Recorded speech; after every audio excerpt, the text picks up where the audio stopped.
Bonjour Brian Molko. Bonjour. At the core of the earth, it's too hot to breathe. There's nothing much to eat, and everybody leaves. There's a place in the forest where the animals dance, carefree and joyous, like nobody's watching. Vous êtes musicien et chanteur américano-écossais, notamment connu et même adulé pour être le meneur et cofondateur avec Stefan Holsdahl du groupe Placebo, fondé en 96. C'était il y a 26 ans et ça tombe bien parce que c'est loin d'être fini. Le groupe que vous formez avec Stefan Holsdahl en binôme, accompagné de quelques musiciens, est de retour avec un nouvel album qui s'intitule Never Let Me Go. C'est votre 8e album après 13 millions de disques vendus. Il est comme une résurrection d'une musique que vous avez su façonner avec le temps. On va parler de cet album effectivement qui apparaît comme une urgence aussi de revenir à l'essentiel, de ce qui définit le groupe Placebo. C'était quoi le point de départ d'ailleurs, Brian? Quand on regarde un peu dans le rétro, finalement, qu'est-ce que vous souhaitiez faire au début? Le point de départ, c'était en 2016, quand on avait pris la décision de faire cette tournée rétrospective. On s'est dit, il faut faire attention là, parce qu'on a vraiment une relation assez dysfonctionnelle avec nos vieilles chansons. Alors on a décidé de commencer à composer des choses pendant les breaks de ce tournée-là pour continuer à se sentir comme des artistes. Ce processus de renouvellement, de chercher quelque chose de nouveau, c'est impératif pour moi. Sinon, j'ai super pas envie de m'emmerder ici avec Placebo. Voilà, alors il faut vraiment se pousser pour trouver des méthodes différentes, trouver des situations qui sont stimulantes, trouver des choses à dire que tu trouves importantes, pour essentiellement faire quelque chose qui te nourrit. Parce que sans cette nourrissance de soi, pourquoi on ferait ça? Je me poserais la question tout le temps, qu'est-ce que je fais là? Si j'y crois pas, si c'est pas quelque chose avec laquelle j'ai une connexion forte émotionnelle, une croyance. Moi, j'écris dans des moments d'urgence. J'ai quelque chose en moi qui me démange. Si je l'externalise pas, elle va continuer à me démanger. Et c'est souvent des émotions qui sont problématiques et difficiles, tristes, coléreuses, frustrées, tout ça. Et j'ai la chance de pouvoir passer par un processus assez cathartique. C'est presque une forme de thérapie. Et l'élément positif, c'est que ça touche des gens émotionnellement, qu'il y a cette connexion humaine. Faut pas qu'on soit trop à l'aise ou confortable dans tout ce qu'on fait. Ça, c'était un des mantras de mon cher ami qui est plus avec nous, David Bowie. If you're comfortable, then you're not doing it right. C'est ce qu'il me disait tout le temps. Darling, happy birthday in the sky. In the sky. Qu'est-ce qui vous a apporté d'ailleurs le plus, David Bowie? Parce qu'il vous a suivi depuis le début, il vous a porté, il a cru en vous, ça a été un énorme coup de cœur, un énorme coup de foudre entre vous d'ailleurs, dès le départ. Je dirais qu'il m'a plus influencé en tant qu'être humain que musicien.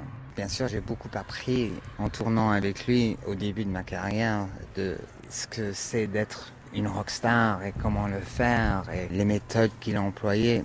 Mais c'était plutôt la façon dans laquelle il était avec les gens qui m'a appris le plus. Il traitait tout le monde avec la même dignité et gentillesse. Alors je dirais qu'il m'a appris à être un meilleur être humain.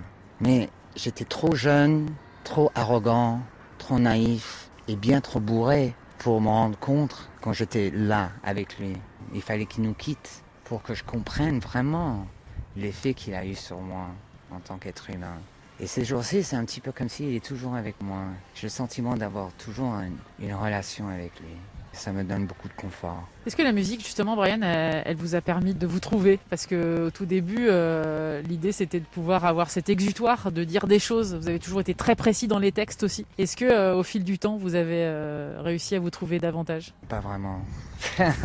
Non, je suis dans un état d'évolution constante. Je me perds encore, je me perds constamment. Mais ça, c'est pas nécessairement une mauvaise chose. C'est-à-dire? C'est le trajet qui compte, parce que le trajet est en fait la destination. Un mot sur cette voix, Brian. Quand on écoute Placebo, il y a cette voix qui ressort, qui est la vôtre. Quelle relation vous entretenez avec elle? Est-ce qu'elle vous plaît, cette voix? Est-ce que vous avez appris à la dompter? Est-ce qu'elle fait partie de vous? Est-ce que vous ne faites qu'un? Ou est-ce que justement, c'est aussi une voix intérieure? Je me considère pas vraiment comme un guitariste, comme un musicien. Je sais comment écrire une chanson. Je sais comment trouver des mélodies qui sont catchy. Je dirais, oui, c'est vraiment avec ma voix, qui heureusement est assez unique, il y a une certaine excellence. C'est peut-être Une de mes seules certitudes peut-être. Je suis un bon chanteur.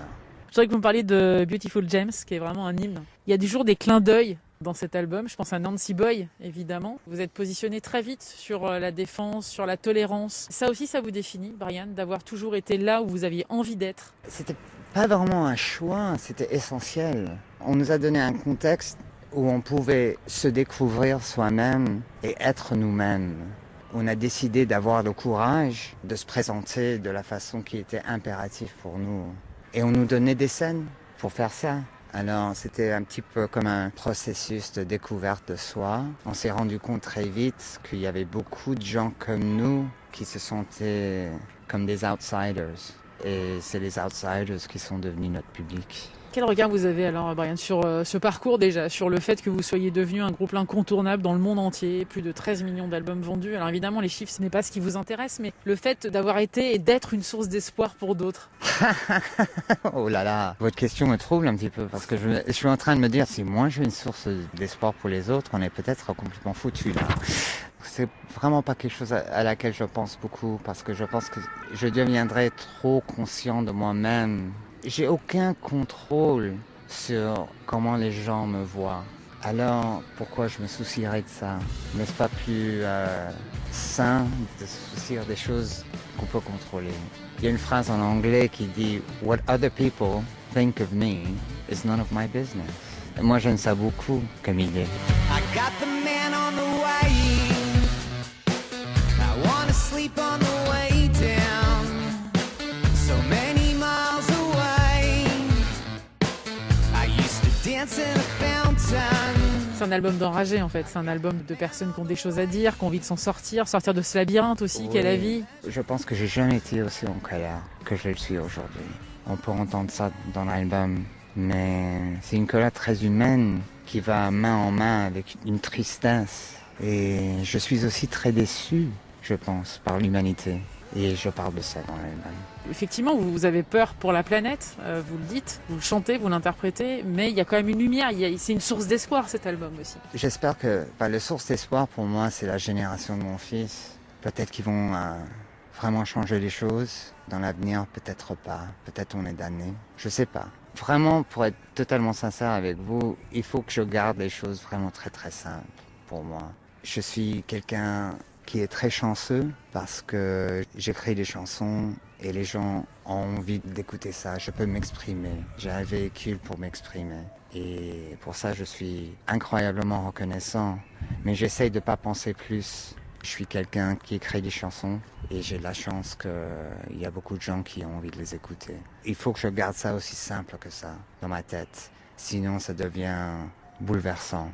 Cet album, il est bouleversant. Il s'appelle Never Let Me Go. C'est vraiment, vous nous emmenez complètement ailleurs. C'est assez fou. Et d'ailleurs, tout est décrit dans la chanson de fin. Fix yourself. C'est vraiment remets-toi d'aplomb, occupe-toi de toi et non des autres. Voilà, ouais. C'est le message. Absolument, ouais. Il me semble que la plupart des gens sont en train de bouger dans le monde, en train de dire aux autres comment il faut qu'ils vivent, sans se regarder soi-même. Si c'est pas possible d'aider quelqu'un d'autre sans s'aider soi-même, qu'est-ce que vous foutez en train de dire aux autres comment vivre leur vie, essentiellement? So yeah, fix yourself before you try to fix somebody else. Est-ce que vous avez réalisé votre rêve de gosse avec Placebo? Oui, parce qu'à l'âge de 11 ans, je me suis dit, j'ai regardé mon père, je lui ai dit, tu te déguises comme ça tous les jours et tu vas au même endroit tous les jours pour t'asseoir derrière un bureau?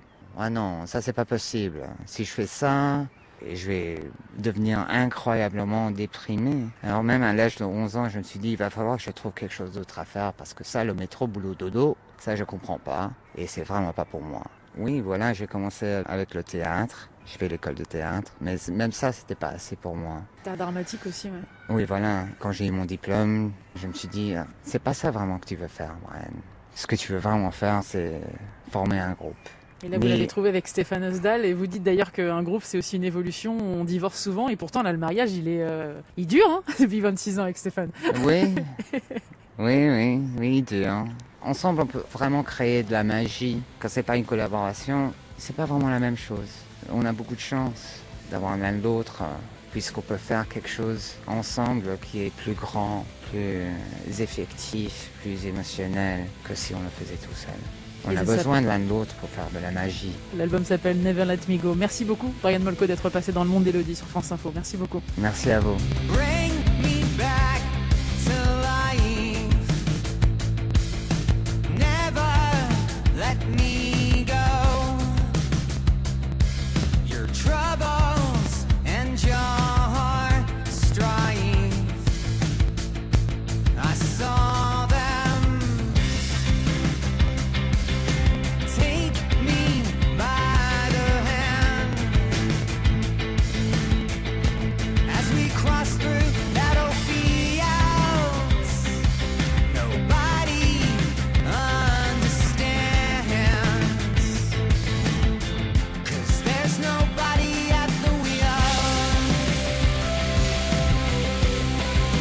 Beautiful James,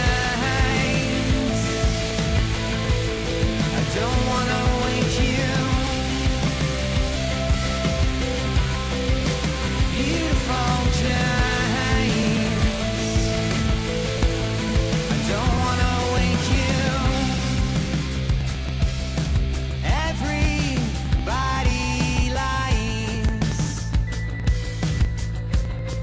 100 times a day. The silence in your eyes is far too rare to give away, and it's exactly why I stay. Beautiful James, I don't wanna wake you. Beautiful James, I don't wanna wake you. Beautiful James, I don't wanna wake you. Beautiful James, I don't wanna wake you. Though I may have to, I may have to.